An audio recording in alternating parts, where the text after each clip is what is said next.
நீங்க முருகனை கும்பிட ஆரம்பிச்ச பிறகு இந்த ஒரு தப்பை மட்டும் பண்ணிடாதீங்க. ஆமாம், எல்லாருமே அவரோட சோதனையில இருந்து தான் வந்திருக்கோம். நீங்க ஏதாவது ஒண்ணு அவர்கிட்ட வேணும் அப்படின்னு வேண்டிக்கிட்டு கேக்குறீங்க அப்படின்னா முதலில் முருகன் என்ன செய்வார் தெரியுமா? உங்களை ரொம்பவே சோதிப்பாரு.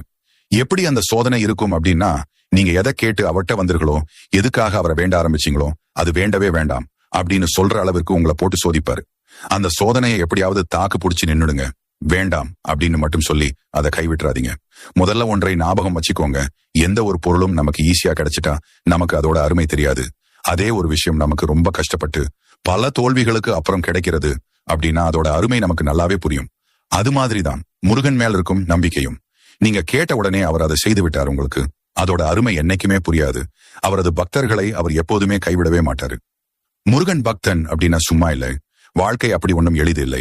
அதுல கஷ்டம், நஷ்டம், துன்பம், இன்பம், துயரம் இப்படியெல்லாம் கலந்துதான் இருக்கும் என்றைக்குமே. இதை நாம்